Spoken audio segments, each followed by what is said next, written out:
اعوذ باللہ من الشیطان الرجیم بسم اللہ الرحمن الرحیم اذ انتم بالعدوۃ الدنیا وهم بالعدوۃ القصوى والركب اسفل منكم ولو تواعدتم لاختلفتم في الميعاد ولكن ليقضي الله امرا كان مفعولا ليهلك من هلك عن بينة ويحيى من حي عن بينة وإن الله لسميع عليم إذ يريكهم الله في منامك قليلا ولو أراكهم كثيرا لفشلتم ولتنازعتم في الأمر ولكن الله سلم إنه عليم بذات الصدور وإذ يريكموهم إذ التقيتم في أعينكم قليلا ويقللكم في أعينهم ليقضي الله أمرا كان مفعولا وإلى الله ترجع الأمور۔ وہ وقت یاد کرو جب تم لوگ وادی کے قریب والے کنارے پر تھے اور وہ لوگ دور والے کنارے پر، اور قافلہ تم سے پیچھے کی طرف، اور اگر تم پہلے سے لڑائی کا وقت آپس میں طے کرتے تو وقت طے کرنے میں تمہارے درمیان ضرور اختلاف ہو جاتا، لیکن یہ واقعہ کہ پہلے سے طے کیے بغیر لشکر ٹکرا گئے، اس لیے ہوا کہ جو کام ہو کر رہنا تھا اللہ اسے پورا کر دکھائے، تاکہ جسے برباد ہونا ہو وہ واضح دلیل دیکھ کر برباد ہو، اور جسے زندہ رہنا ہو وہ واضح دلیل دیکھ کر زندہ رہے۔ اور اللہ ہر بات سننے والا اور ہر چیز کو جاننے والا ہے۔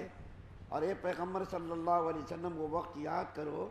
جب اللہ تعالیٰ خواب میں تمہیں ان دشمنوں کی تعداد کم دکھا رہا تھا،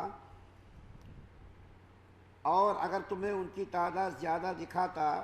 تو اے مسلمانوں تم ہمت ہار جاتے اور تمہارے درمیان اس معاملے میں اختلاف پیدا ہو جاتا، لیکن اللہ تعالیٰ نے تمہیں اس سے بچا لیا۔ یقیناً وہ سینوں میں چھپی ہوئی باتیں خوب جانتا ہے۔ اور وہ وقت یاد کرو جب تم ایک دوسرے کے مد مقابل آئے تھے تو اللہ تعالیٰ تمہاری نگاہوں میں ان کی تعداد کم دکھا رہا تھا اور ان کی نگاہوں میں تمہیں کم کر کے دکھا رہا تھا، تاکہ جو کام ہو کر رہنا تھا اللہ اسے پورا کر دکھائے، اور تمام معاملات اللہ ہی کی طرف ہونا طے، اور تمام معاملات اللہ ہی کی طرف لوٹائے جاتے ہیں۔ سورہ انفال کی 3 آیات آپ کے سامنے 42، 43، 44 پڑھی گئی ہیں، اور تینوں آیات کے اندر کئی قسم کے مضامین بیان کیے گئے ہیں۔ پہلی آیت کریمہ میں یعنی 42 نمبر کی آیت میں اللہ تعالیٰ نے جنگی نقشہ بیان کیا ہے۔ جنگی نقشہ یہ بیان کیا ہے کہ مسلمان مدینے سے جو قریب تھے اور کافر لوگ بھی مدینے کے قریب ہو گئے تھے، اور حضرت ابو سفیان رضی اللہ تعالیٰ عنہ کا جو لشکر تھا، تجارتی قافلہ تھا، وہ ساحلی علاقوں سے بچے وہ نکل گیا تھا۔ اور کافر لوگوں نے، آپ کو جمعے کے دن بھی بیان کیا گیا، کل بھی بیان کیا گیا کہ کافر لوگوں نے جنگی اصول کے اعتبار سے مناسب جگہوں پر قبضہ کر لیا تھا۔ جنگی اصول کے اعتبار سے کافروں نے قبضہ کر لیا تھا، پانی پر قبضہ کر لیا تھا اور بہترین جگہوں پر قبضہ کر لیا تھا۔ تو اللہ تعالیٰ نے یہ نقشہ بیان کیا ہے۔ مسلمان بیچارے ریتیلی جگہ پر آئے، دونوں جب آپس میں لشکر مد مقابل ہوئے تو کافروں نے تو بہترین جگہوں پر قبضہ کر لیا تھا، مسلمانوں کے لیے لڑائی کے جنگی اصول کے اعتبار سے مناسب جگہیں نہیں تھی، لیکن اللہ تعالیٰ نے مسلمانوں کو کافروں سے ٹکرایا۔ اس کی وجہ یہ بیان کر رہے ہیں اللہ تعالیٰ کہ اگر تم لوگوں کو کافروں کے بارے میں مشورہ کرنے کا، بات چیت کرنے کا موقع دیتا تو ایسا ہو جاتا کہ تم لوگ آپس میں اختلاف کرنے لگتے اور کہنے لگتے کہ بھئی ہم ان سے نہیں لڑیں گے، دشمن تعداد کے اعتبار سے، ہتھیاروں کے اعتبار سے برتر ہے، اعلیٰ ہے۔ تو تمہارے درمیان اختلاف سے بچانے کے لیے اللہ تعالیٰ نے تم لوگوں کو اچانک کافروں سے ٹکرا دیا، تاکہ تم لوگ اختلاف نہ کر سکو اور تم ہمت نہ ہار سکو، بزدلی کا مظاہرہ نہ کر سکو۔ تو بزدلی سے بچانے کے لیے، پس ہمتی سے بچانے کے لیے اللہ تعالیٰ نے تم کو آپس میں اچانک ٹکرا دیا۔ پہلی آیت کریمہ کا خلاصہ یہ بیان کیا گیا۔ دوسری آیت کریمہ اور تیسری آیت کریمہ میں 3 خواب کا ذکر، 3 چیزوں کا ذکر کیا گیا ہے۔ ایک تو یہ کہ نبی کریم صلی اللہ علیہ وسلم کو خواب کے اندر کافروں کا لشکر دکھایا گیا، اور آپ کو معلوم ہے کہ نبیوں کا خواب بالکل سچا ہوتا ہے۔ اللہ تعالیٰ نے نبی کریم صلی اللہ علیہ وسلم کو خواب میں دکھایا کہ کافروں کا لشکر تعداد کے اعتبار سے بالکل کم ہے، خواب میں دکھایا، اور نبی کریم صلی اللہ علیہ وسلم نے صحابہ کرام کو اس کا ذکر کیا اور یہ بتایا کہ کافروں کی تعداد بالکل کم ہے، تم ہمت مت ہارو۔ تو یہاں پر شاید کسی کے ذہنوں میں یہ سوال پیدا ہو کہ کافر لوگ تو 1000 کی تعداد میں تھے، اعلیٰ اور برتر تھے،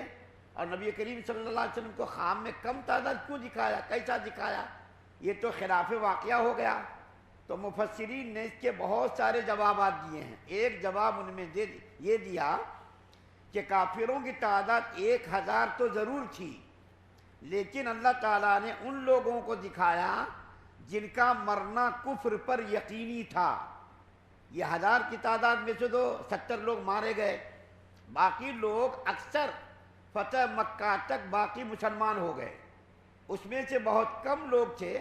بہت کم تعداد تھی جن کی بدبختی پر موت آئی، کفر پر اور شرک پر نعوذ باللہ موت آئی، ورنہ 1000 میں سے جو بچے تھے وہ تقریباً مسلمان ہو گئے تھے۔ تو مسلمان ہونے والوں کو اللہ تعالیٰ نے خواب میں نہیں دکھایا، بلکہ ان لوگوں کو دکھایا جن کا مرنا کفر پر شرک پر یقینی تھا، انہی کو نبی کریم صلی اللہ علیہ وسلم کے خواب کے اندر دکھایا گیا۔ تو نبی کریم صلی اللہ علیہ وسلم نے صحابہ کرام کو بتایا کہ دیکھو کافروں کی تعداد بالکل کم ہے، اور یہ کافروں کی تعداد کم دکھانا اس لیے تھا تاکہ مسلمان کم ہمت نہ ہو جائے، پس ہمت نہ ہو جائے، بزدلی کا پس ہمتی کا مظاہرہ نہ کرے، یہ اس لیے دکھایا کہ خواب میں کم تعداد۔ دوسرا یہ ذکر کیا گیا دوسری 2 آیتوں میں، یعنی 43 اور 44 میں، کہ مسلمانوں کو کافروں کی تعداد کم دکھائی گئی،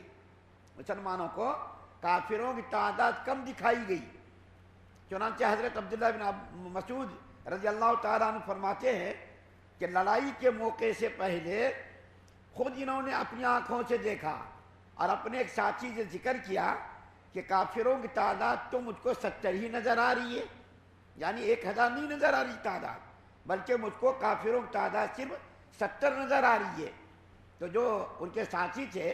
جن کے سامنے یہ حضرت عبداللہ بن مسعود نے ذکر کیا،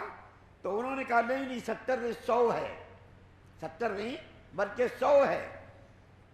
یہ تعداد اس لیے دکھائی گئی تاکہ مسلمان پس ہمت نہ ہوں، کم ہمتی کا مظاہرہ نہ کریں، بزدلی کا مظاہرہ نہ کریں، بلکہ شجاعت اور بصالت اور قوت و طاقت کے ساتھ کافروں سے مقابلہ کریں۔ اور تیسری بات یہ بیان کی گئی کہ کافروں کو مسلمانوں کی تعداد کم دکھائی گئی۔ اب یہ آپ کو تعجب ہوگا کہ اللہ کے رسول صلی اللہ علیہ وسلم کو خواب میں کافروں کی تعداد کم دکھائی گئی تاکہ مسلمان بزدل نہ ہو جائیں۔ مسلمان عام صحابہ کرام کو بھی کافروں کی تعداد کم دکھائی گئی تاکہ مسلمان بزدل نہ ہو، پس ہمت نہ ہو۔ پھر کافروں کو مسلمانوں کی تعداد کیوں کم دکھائی گئی، تعداد کم دکھائی گئی؟ اس لیے یہ تعداد جواب دیا گیا ہے،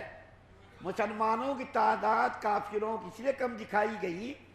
کہ وہ لوگ یہ نہ سمجھیں کہ مسلمان بہت زیادہ ہیں۔ مسلمانوں کی تعداد اگر زیادہ دکھائی جاتی، اللہ تعالیٰ جیسا کم تعداد دکھانے پر قادر ہیں، اسی طریقے سے زیادہ تعداد دکھانے پر بھی قادر ہو سکتے اور قادر ہیں، لیکن اللہ تعالیٰ نے زیادہ تعداد مسلمانوں کی نہیں دکھائی۔ اس کی وجہ کیوں نہیں؟ اس کی وجہ یہ ہے کہ اللہ تعالیٰ نے کافروں کو مسلمانوں کی تعداد اس لیے کم بتائی تاکہ کافر لوگ ہمت والے ہو جائیں کہ مسلمانوں کو مٹانا ہے، مسلمانوں کو تباہ و برباد کرنا ہے، مسلمانوں کو ختم کرنا ہے، وہ لوگ ہمت سے آگے بڑھیں۔ اگر زیادہ تعداد دکھائی جاتی تو کافر لوگ ڈر جاتے اور کافر لوگ ڈر کر کے بھاگ جاتے۔ تو اللہ تعالیٰ نے ایسا نہیں کیا، بلکہ مسلمانوں کی تعداد بھی کم دکھائی، کافروں کی بھی تعداد کم دکھائی تاکہ مسلمان بزدل نہ ہو، اور مسلمانوں کی تعداد بھی اللہ نے کم دکھائی تاکہ یہ کافر لوگ ڈر کے زیادہ دکھاتے تو بھاگ جاتے۔ اللہ تعالیٰ کو اصل میں کافروں کی طاقت کو پاس کرنا تھا، قوت کو ختم کرنا تھا، اور بڑے بڑے جو کافر لوگ تھے جنہوں نے اسلام کو مٹانے کی قسمیں کھائی تھیں، نبی کریم صلی اللہ علیہ وسلم کا جینا دوبھر کر رکھا تھا، یہاں تک کہ نبی کریم صلی اللہ علیہ وسلم کو وطن سے بے وطن کیا گیا، ملک کو وطن کو چھوڑنے پر مجبور کیا گیا۔ ان لوگوں کی طاقت کو اللہ تعالیٰ توڑنا چاہتے تھے، اس لیے تاکہ مسلمان اس کی طاقت کو، قوت کو ختم کر دے، اور کافروں کو تعداد اس لیے کم دکھائی گئی کہ یہ لوگ میدان جنگ سے راہ فرار اختیار نہ کریں اور یہ لوگ مسلمانوں سے ٹکرا جائیں۔ چنانچہ مسلمان اور یہ کافر لوگ آپس میں ٹکرائے، اور مسلمانوں نے کافروں کے بڑے 70 کافروں کو قتل کیا، جن میں سے نمایاں نام ابو جہل کا تھا،